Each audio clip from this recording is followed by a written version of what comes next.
Welcome to Two Mothers, One Ashe, a grief dialogue. I'm Dionne. And I'm Yvette. We're mothers, friends, and sisters in grief. I lost my daughter, Siwe, at 15 years old. And I lost my son, Dasan, at 26. This podcast is our space to talk about grief, how it shapes us, how it lingers, and how love carries us through. Welcome to the conversation.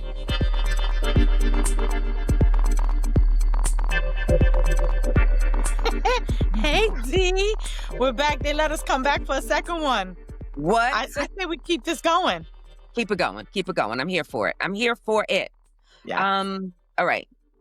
We're going to pause and ask, what do we really mean when we say grief? And I'm really hoping for you, the listeners, that we take a breath. And even as I did that, wow, the way I connect to my breath, that we, you, me, Evie, and I all take a breath and think of a loss that you've carried. It doesn't have to be a death, but any moment that something shifted, something ended, or was even taken away from you. Like, okay, all right. That felt heavy for me for a second. So, Evie, I got a story for you. And it's going to make you laugh. So I need that. By the way, okay. I need that. So Uncle Al, family friend, some of you that, if you follow me on social media, Uncle Al died in May. He died May 18th. He turns 97.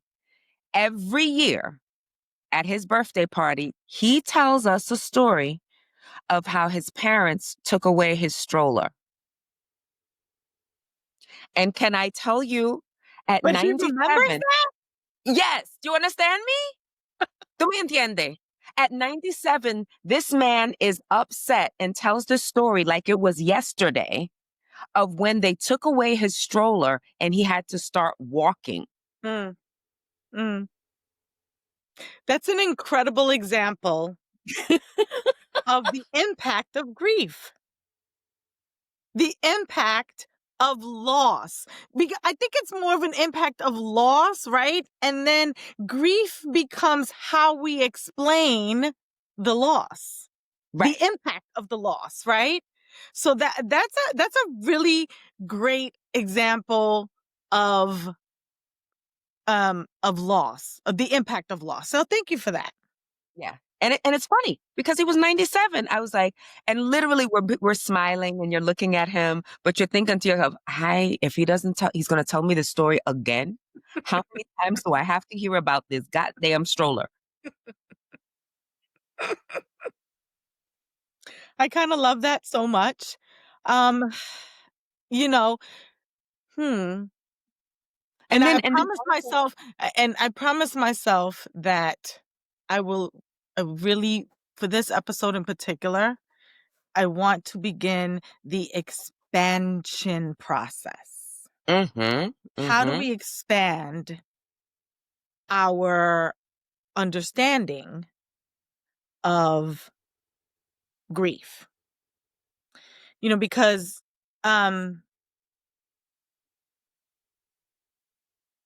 there's so many cultural differences. I mean, it is as diverse as our hair textures, our fingerprints, right? But what I feel is very common, despite the differences, is the silence. It's the silence. The silence of grief. So many people default to silence. Yes. And it's something that we carry deeply in silence. And I think you and I have done an incredible job of opening up those channels for ourselves, for our living loved ones, for people that you and I help in our practices. Mm-hmm. Mm-hmm. Opening up. And you know what? When I think of the first episode, you had me talk so much about myself. Like, I would love to hear from you about how grief showed up for you the first time you lost something. I told you about Uncle Al. In the first episode, the first memory was Mr. Hooper. And so, what was it for you? Like, if it was a disappointment, like, tell me what it was for you. I'll tell you, a really impactful loss for me, because I believe I've had many, but a very impactful loss. I came prepared. I have my tissues just in case. I was 10. And up until that point, I had a relationship with my father, my Mm, biological father. He knew that the circumstances that I was living under, with mm. a mother who was an alcoholic, a family who were, poverty stricken, and just it was destitute, right? Um, my father is a dentist. Did you know Mm. that about my father? I did My not father's a know that. dentist. My father, from the southern part of Puerto Rico. Uh, no, actually, I think his family eventually moved up to like the Bayamon area, because I was doing a little bit of that, ancestry, looking the Dávilas up. And yeah, now they came here around the migration like everybody else around 1950, and my dad ended up going to NYU for undergrad and dental school. And he opened up his first practice. Like, this is lore, right? But he opened up his first practice in the South Bronx, had a picture of Huey P. Newton, and was like, and his partner was a Rastafarian, and they were treating people, for free coming Oh out of dental my God. school. Hmm. So, um, my, I looked up to this man who taught me how to play chess, who showed me that I didn't have to make my intelligence small. Mm-hmm. Very, very, very smart man. Like, taught me about the metaphysical, although he was a man of science, or is a man. I don't even know if he's alive or not, but like, is a man of science, but would talk to me like an adult talks to another adult about the metaphysical. And okay, so he lived in Flushing at the time, and I lived in East New York. And we had a ritual where I would, get on the landline and give him a call like on a Thursday, and ask him, what time are you coming to pick me up tomorrow? Because I would spend weekends with him. And I called the office, which is where I would usually call his dental office. And the phone went doo doo doo. Remember the doo doo doo? This number is no Yes. longer in service. Then I called the house. Doo doo doo. This number is no longer in service. My father had left and completely abandoned me. Didn't hear from him. Didn't know what happened to him. I was 10 years old. Like, Amiguita. yeah. And so that loss I had carried with me for decades. And it was it I eventually found him because I learned how to do research. I was working at law firms, and I had to find a doctor for Well, a no, deposition. I'm going to pause because I really have to let that land for myself and for our listeners. And again, y'all know I've known this woman for over 30 years and I'm in shock. And I feel like I am processing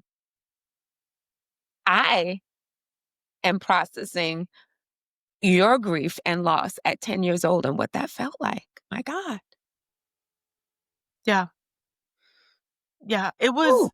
was devastating because I didn't have a body.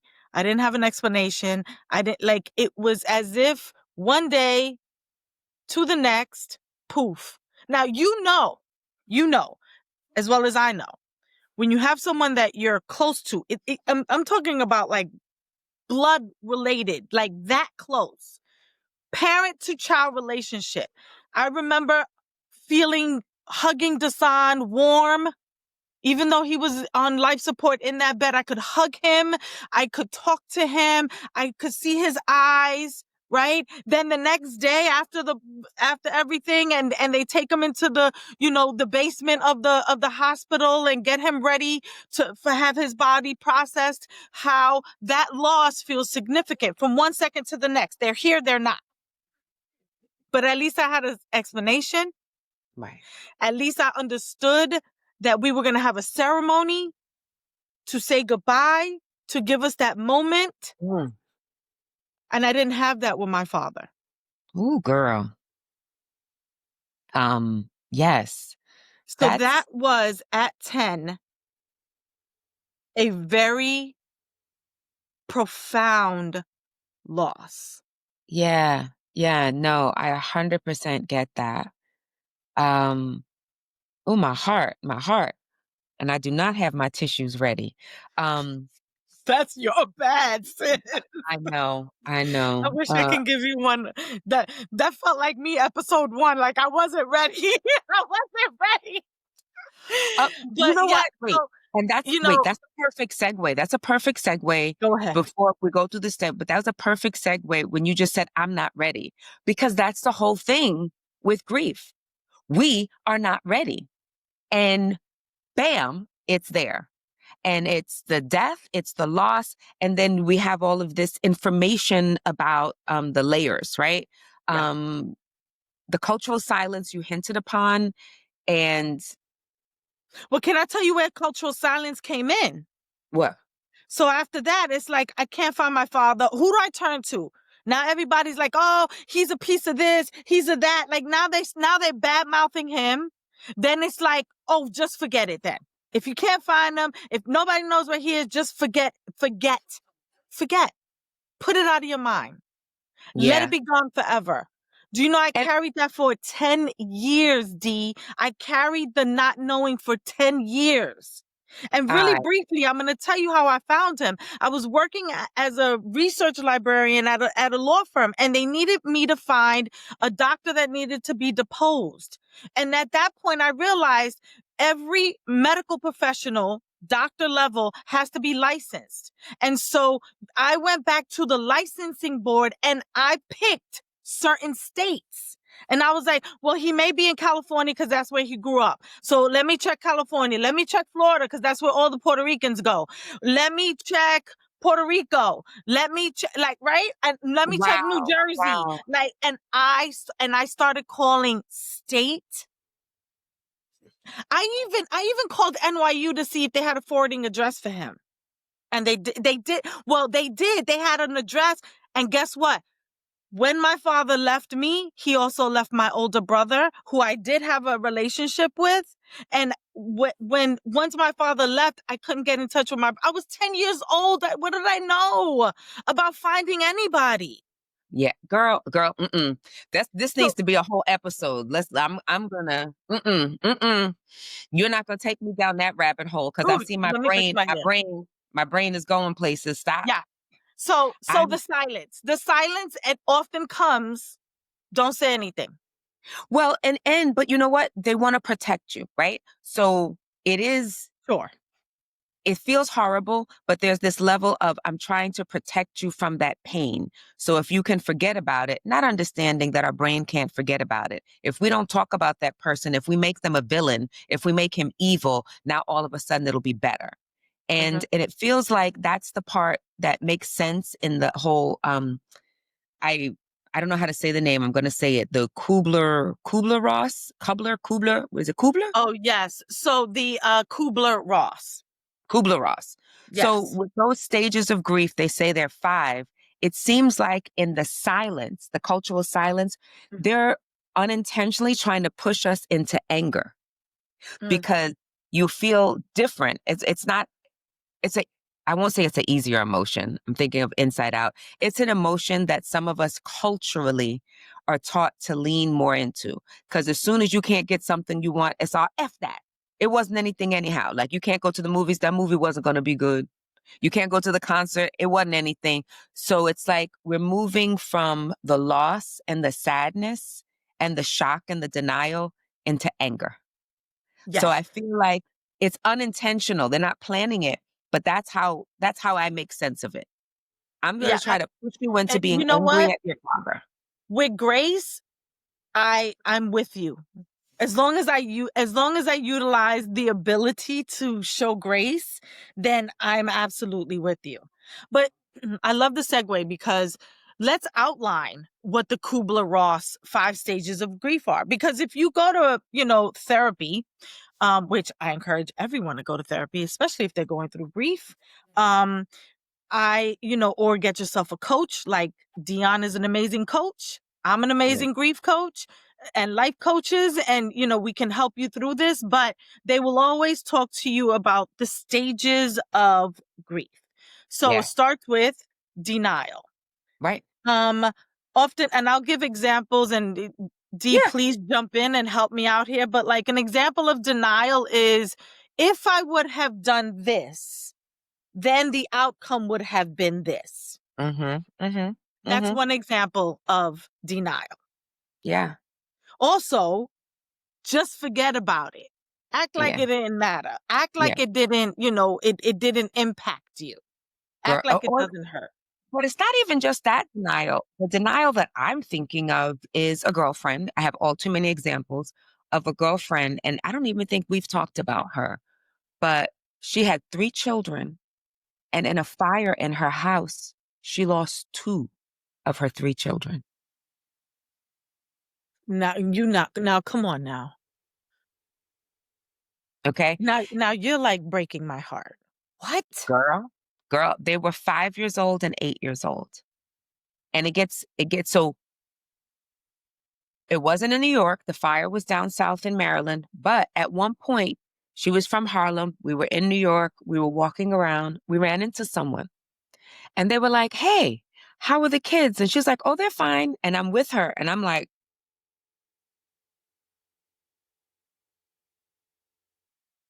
and I didn't say anything. And then after we walked away and I'm looking at her and her eyes are glassed over. So I was like, okay, she's in this protective phase of denial. So Mm. denial can actually be like, it didn't exist. They did not die. I did not have that loss. Mm. Oh my God. I just got triggered for another example of denial. And hopefully this will be the last one, because you and I could keep going, right? We've experienced so much of it. But people will come to me and say, how many children do you have? Oh, do you have children? How many children do you have? Right? And I had someone ask me, why don't you say you have one child? Oh my. Okay. Okay. This is okay. Note to Yeah. self, note to listeners. There's a whole nother episode on what to say and what not to say, because that's why people get punched in the face. I'm Yeah. y'all Yes. know I'm a yoga teacher. I'm real zenned out Yes. with my candle and my incense and I'm peaceful, but there's some things people just need to be slapped for. I'm But sorry. imagine if I would have said, right, for the comfort of someone else. Because it's not for my comfort, it's for someone else's. So it's so that the situation is not uncomfortable. I say I have 2 children. One is deceased and one is 16 years old. That's right. And that's why I That's have what 3. I say. I have 3. That's right. 2 are living and 1 is with the ancestors. That's I it. live me. All right. So, And so the the next sadness. stage, Yeah. because you and we'll go off on a tangent. So the Right. next stage is anger. Well, that's kind Right. of self-explanatory, right? Right. And we Like, touched base and on it. but also, right? Who is it that you're angry at? So many people get angry with God. First Def- one, Definitely angry with right? God. And depending on how they died, and I'll just mention it briefly and we're going to move on. But because my daughter died by suicide, people are angry at that. It's like, how dare you? How dare you? Yes. And then, Yes. and then, Yes. and, Yes. and then even though they died, there's still other people. If you died by natural sources and old age, there's the same sense of abandonment that you talked about with your father. They left me. That's right. They left me. And I'm like, my grandmother was 94 when she died. She didn't leave me. She didn't leave me. She died. But there's this, like maybe if I had been there, like my son, like the denial, and what's funny, it's not in the Kubler-Ross stages, but guilt is a stage because there's survivor's guilt, and it's not one of those stages. But and just being stuck, and in the depression, and when you get to acceptance, it's like there's depression, there's the sadness and depression are different, but with the depression, I feel like that's that period where I was that first week or so where it was like, I'm just in bed under my covers.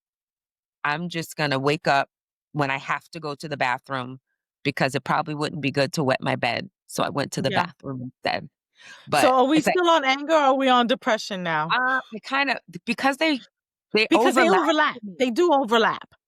So to me, there's not a clear delineation. This is why some people, even some therapists, psychologists, licensed clinical social workers have a problem with the 5 stages. And there's another list that says there's 7. And then that's why I added in sadness, because the sadness and depression, I think, are different. And Yeah, it is.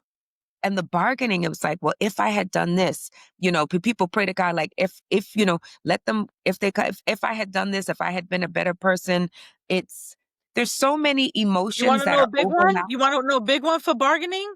Yes. Take me. Oh, Take me. Take me. Why don't you just take me instead?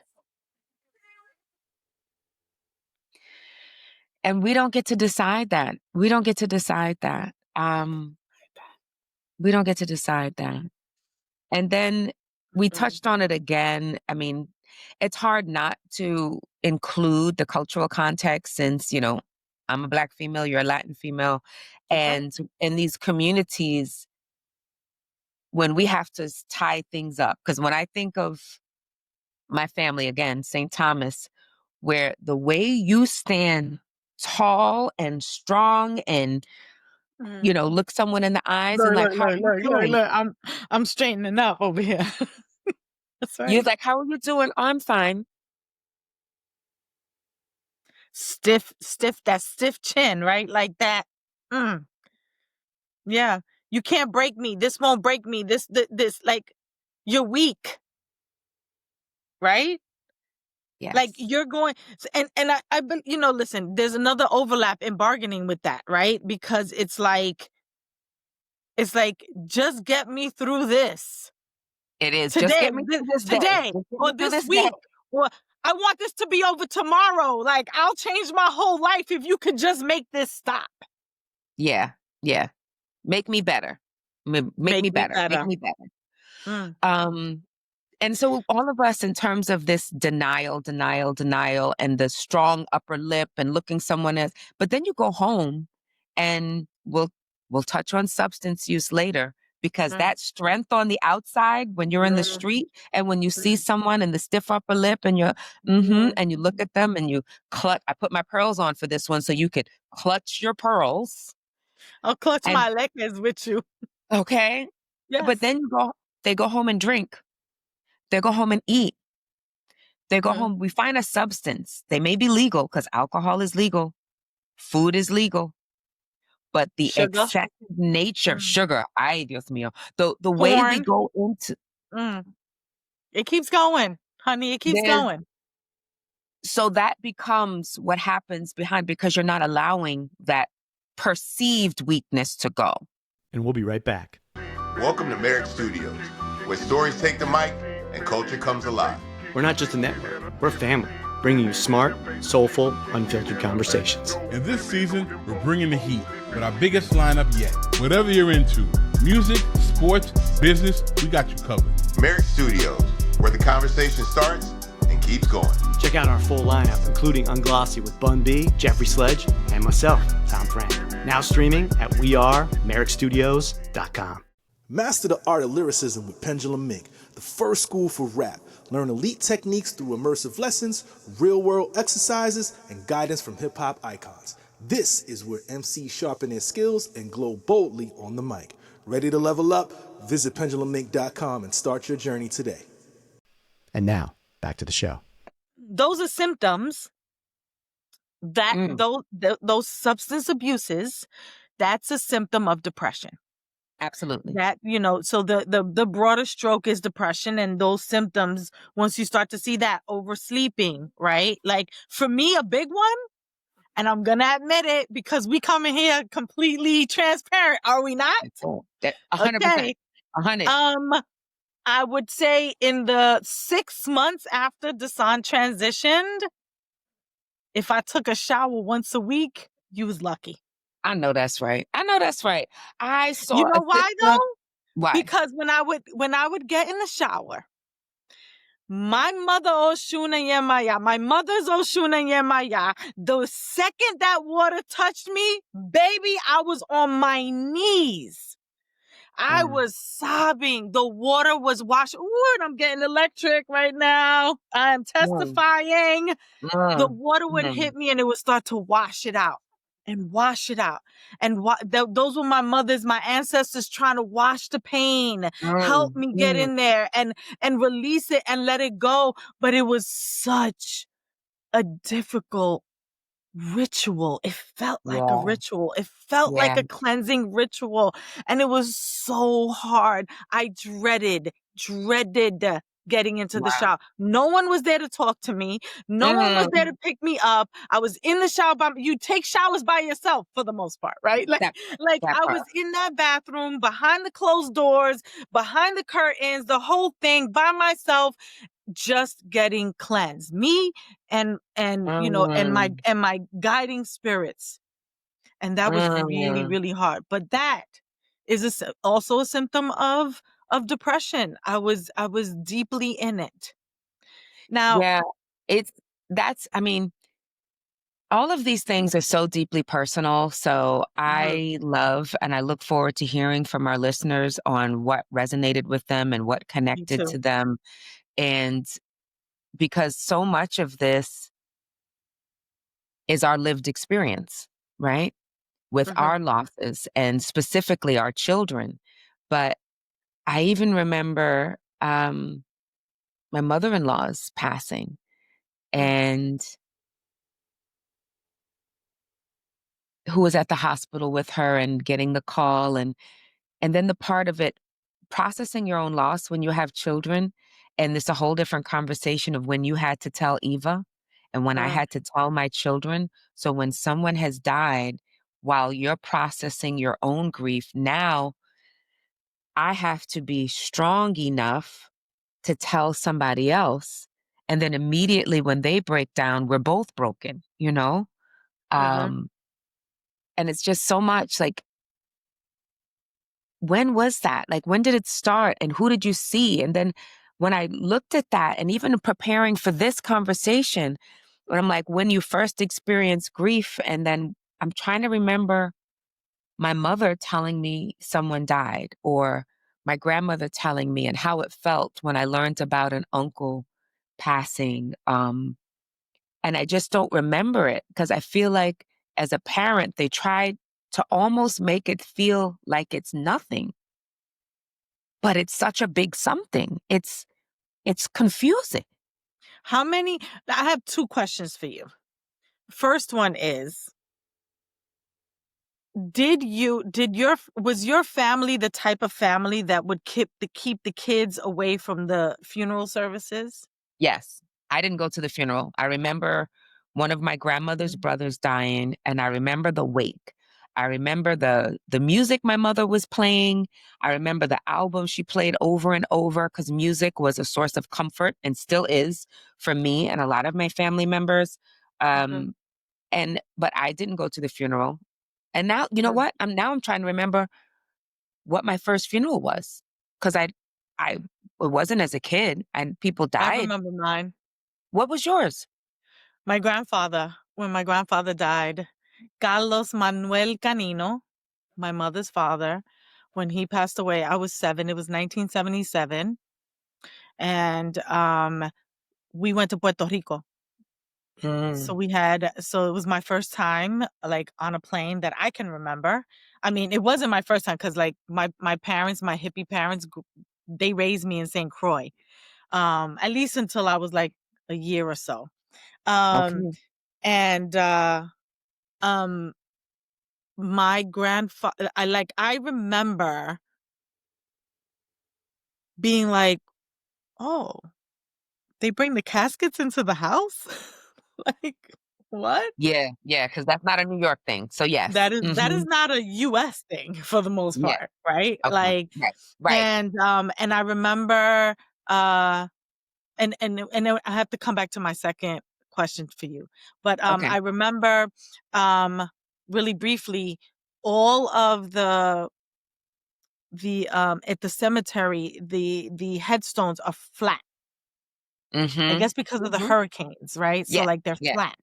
I Right. Because remember I that, remember and that then in I St. remember the Thomas. Yeah. procession, people stopping on the side of the road, taking off their hats, the gentlemen, like putting hands to hearts. Like there was such a massive amount of respect, doing the sign of the cross. Like, yes. So like massive respect for a funeral procession. Mm-hmm. Those were the things at 7 that stood out for me. So my Yeah. second question to you is, because I got to briefly go back to the stages of grief because we didn't finish the 5th one. So the 5th stage of grief is acceptance. Oh. And so my question to you, Dee, is have you accepted Seaway's transition? And if so, when did that happen? Ooh. Okay. Um, this is very uncomfortable. All I'm right. sorry.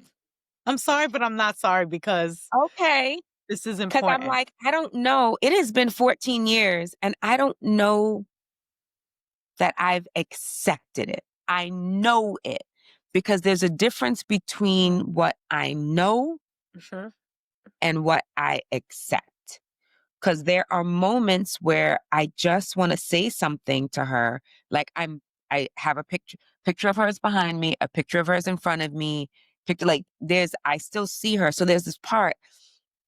I've created this way of being with my tattoos and the little things that I do that she's here. She's here with me.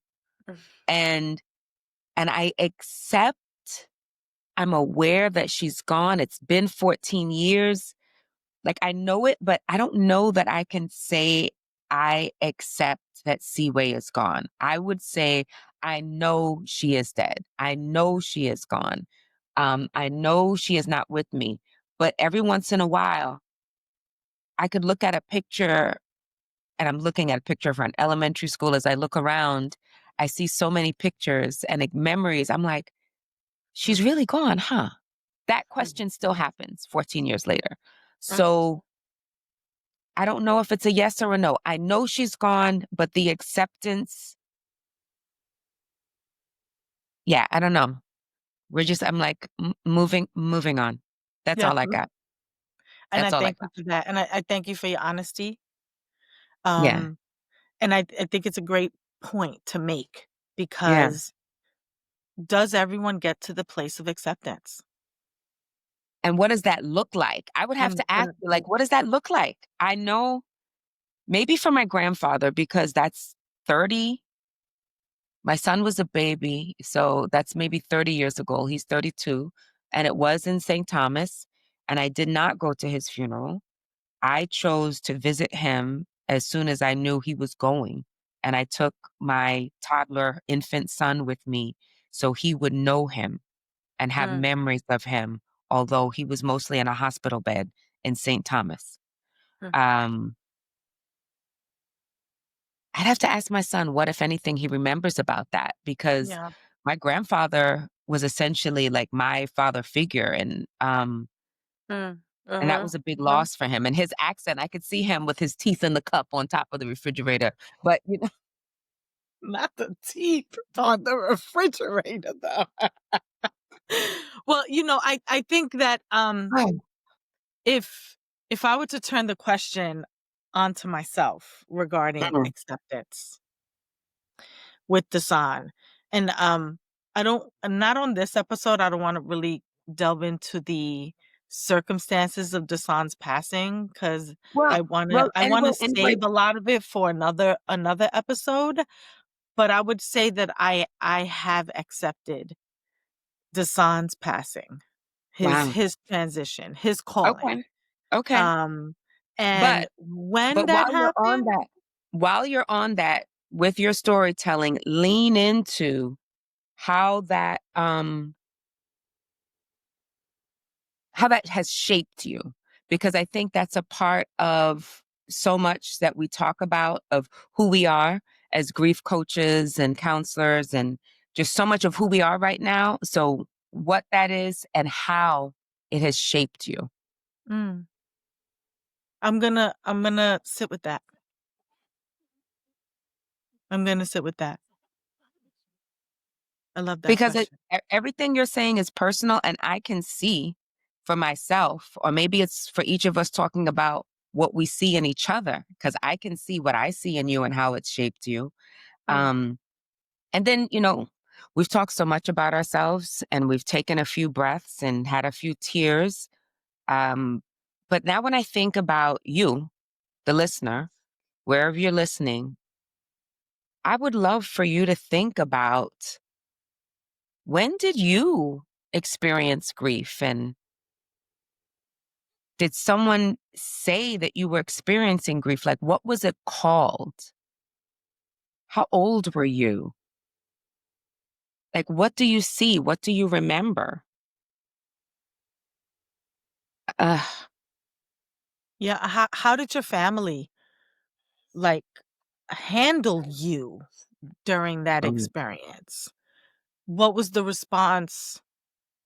Was there sadness? Was there was there silence? Was there a ritual?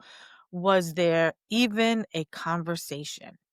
that part, that part, that part. Was there even a conversation? Um, And because we've talked about the stages, and if you're anything like Evie and I, you're going to do your own research if you've never heard of Kubler-Ross and these stages, Googlealo. You go to Googlealo and you put in, I got to make myself laugh. Wait, and that's my coping mechanism too. Like, Baby. Yes. things are going to get heavy and I'm going to be silly. So you go to Googlealo about Kubler-Ross. And when you're going through these stages, which one most resonates with you? Right? Mm. Yeah. Whew. So I want to, cuz it feels as if I love to talk about grief as if it's a journey. Ah, To me, it's a journey, right? it is. It's It not is. like, it's not one stop on the A train. Like, it's not that, right? Like, it's a journey. It's a really long journey. And then there's like, then you have stops along the way, right? And you have scenery along the way. And then you come to a bridge. 'Cause there's like grief that's unprocessed. Mm, Then that bridge is the work. And to get mm-hmm, over to the other side of processing that grief, right? That's what lives on the other side of mm-hmm. the bridge. So we have a goal to look forward to. And Yeah. that goal is Yeah. to know the grief. At least for me, this is a very personal perspective for me. For me, it was, I want to get to know this grief, the pain associated with it, all the things, all the stages, all the things, right? I want to be able to do the work in that space along this journey, get to that bridge, because eventually I can get to the other side of the bridge. This is how I made logic of it. I could get to the other side of the bridge and I can live with this. I can Mm. coexist with it. I love And then that for me, it went visual. even further, right? For me, it went even further, which is what brought me to you. I got the courage to come to you and ask you, hey, do you want to like jump in my lane real quick? Like, I want to create this lane. Like, can we go on this segment of our journey together where we're healing, where we're helping people, where, where we get to that point that we have done the work enough that now we can help others and bring others along, create this community, come to our table, come have this discussion with us, right? That in my head, that was the goal. Get over the bridge. The bridge is the work. Do the work. Get over to the other side. It gets better. It's I so love hard that. to tell Oh my God. somebody in the thick of their grief, it gets better. Yeah. Yeah. And even when you said that, that brings me back to the suicide awareness, telling people to just stay here, stay with me, hold my hand. It gets better. It gets better. And in that part where people tell you, like the one, I was like, don't say this, time heals all wounds, because it's not time. It's doing the work. Time hasn't done anything but pass. Sis, it But ain't, we ain't in Hogwarts. Like, this ain't no, magic. this ain't magic. This ain't This ain't magic. magic. Lord knows if I had a wand, right? You think of the wand. I'm sorry if y'all don't know all these Harry Potter references, but Professor Dumbledore would take a wand and he would put it in his brain and he would pull out a Pull memory up. and put it in a bowl. Like he would pull out a Yes. gray hair. I would pull out a memory and And put it put in it a in the bowl. pensieve. The bowl is called the pensieve. I'm Oh, a Harry okay, Potter fan. Yes. okay, girl. I love Harry Potter. Okay. Oh, that means we got to go see the play again. All right. Anyhow, Oh, stop. let's do Stop. it. Anyway, digress. ADHD. Let's bring it in. Bring it in. That part on the journey, what I loved about what you said is there's such a visualization and there's almost a fantasy world in your mind where you're creating, recreating, and memorializing moments with a loved one, a place, a thing. Going from the beginning with Uncle Al with a stroller, from living in St. Croix, from living for me in Kenya, and just wherever these places that you miss and you memorialize them. And then all of a sudden, somebody that might not have been so great becomes a saint because the memory becomes blurred. So grief changes things. And what I often say is that while grief changes things, it doesn't get the final say. I love that. I love that so much. I love that so much. I recently had a client that, had 3 back-to-back massive losses. And he said to me, I just want this to be over. Referring to the pain. I just want this to be over. And I said, then you got to face it. It's the only way you're going to get it. It's going to be over. And over is like a real broad word, right? Like, you could really interpret that whatever way you want. But then I then gave him an analogy that grief is a bully. Because he's a street cat. So, like, he understands the bully. And I was like, so what do? You go to school, you let the bully beat you up every day? Okay, the bully is beating you up day in, day out, day in, day out. How you going to get that bully off your back? Listen. He was like, you got to confront the bully. You got to confront the bully.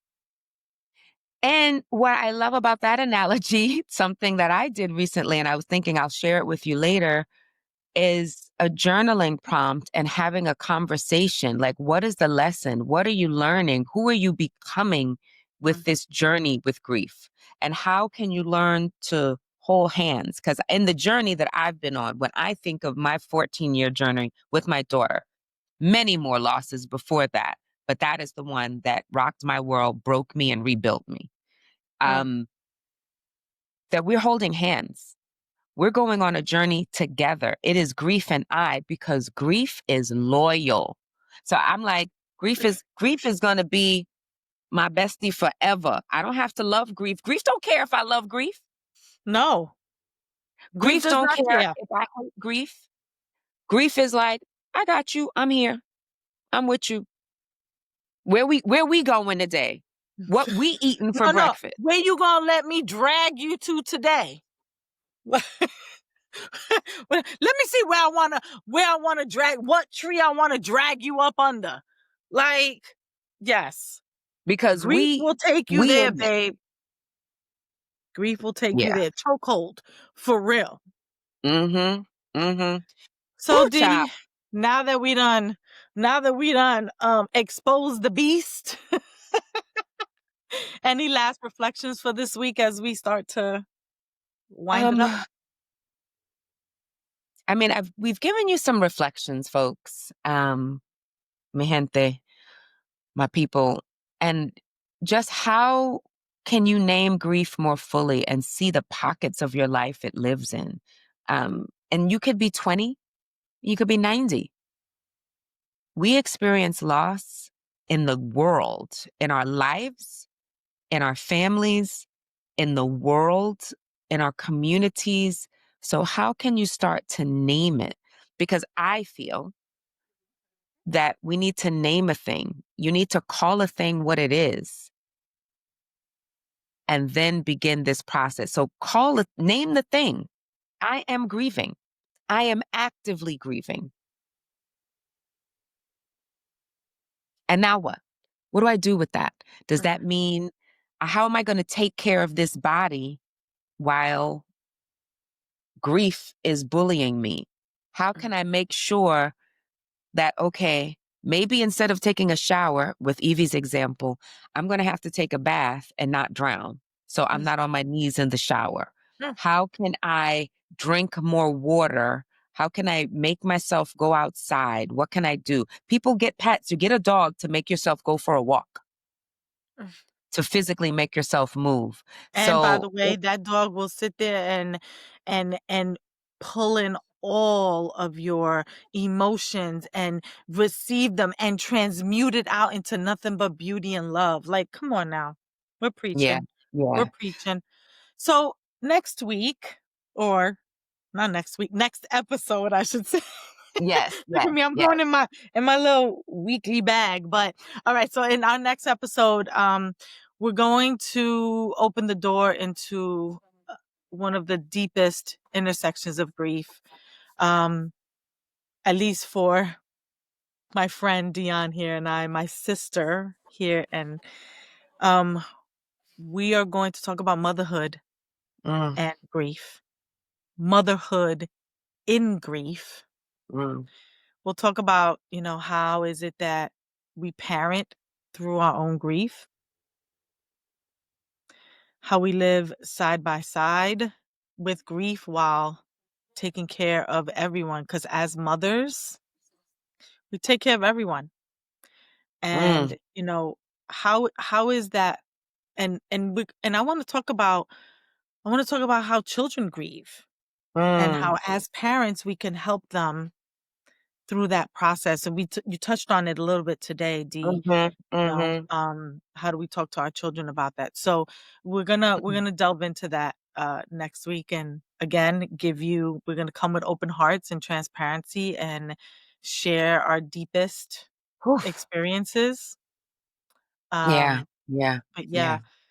yeah, next week's gonna be, make sure that y'all come prepared, or why do I keep saying next week? Next episode. Guys, make sure you come prepared with your tissues. It's gonna be a Yeah. good one. So My body has I already loved your gotten me in this experience. place. I'm sorry, D. I- Say that again. I talked over you, child. We still trying to figure out our cadence, people. My body has already taken me to the place of us. Let's have a moment of ashe. Because immediately as I was listening to you, I put a hand on my heart. And so for now, we're going to close with saying the names. And we're inviting you, wherever you're listening. You might not close your eyes because maybe you're listening while you're driving, but to say the name of your loved ones, to say their names out loud. So I talked about Siwe, my daughter, Chike and Sakile, the godchildren that died while they were young, my grandfather, Leon Alfredo Monsanto, my grandmother, Bianca Almeid Jackson Monsanto. say your name. And I really hope you start to send us messages and names, whether it's on Instagram or emailing us. Send us the names. I love to hear your voice and hear you saying the names and share them with us so we can share their names. We invite I you want to to do share that. some names this Ashe moment. I want to say some names of some of my colleagues from the music Mm, business. I want to call out the name of Chris Lighty and mm, Shakir Stewart, mm, who died by suicide. mm, And I want to make special mention because, again, we have stigmas in our community about suicide. And I want to honor the work, Dionne, that you have done in the space of suicide prevention. mm. I also want to name my friends that have recently passed away. Fat Man Scoop, my God, I love him and I miss him. The amazing DJ Mr. C, the one and only Rock Raider, mm, Mm. and DJ Clark Kent. All gone too early, all gone too soon. Made such a big impact in culture, in hip hop, that many of us were raised on. They were my colleagues, they were my friends. I love them and I miss them and I honor the energy that they put into the world for us. Ash, Ashe, Ashe. And our listeners, if you're new to us, this is the way. In this way, we carry their life force forward. All the names we've mentioned, the names we have not mentioned, and it allows us a way and the space in the world to share them and carry us through our grief. Thank you for those names, Evie. Thank you. Well, Besitos, mama. I love you so much. I love you guys so much. And I say that a lot, I just put I love you out there in the world because honestly, we need more of it. Turn to a Ashe, stranger today and say, I love you. Give someone Ashe, grace and to let them know that you love them, even if you Ashe. don't know them, even if they seem troubled, because the world is troubled. And I'm not gonna sit here and do a whole diatribe about this, but I'm gonna tell you, the world is troubled and we need more love. So give it, share it, pass it on. And Be until next loved. time, I'm gonna sign off from Two Mhm. Mothers and One Ashe. This was a grief dialogue by myself, Yvette Dávila, and my beautiful sister Dionne C. Monsanto. Till next time, peace. We'd love for you to join the conversation with us on Instagram at 2, that's the number 2, mothers, 1, the number 1, Ashe, pod, and produced and distributed by Merrick Studios. Until next time, may love carry you through.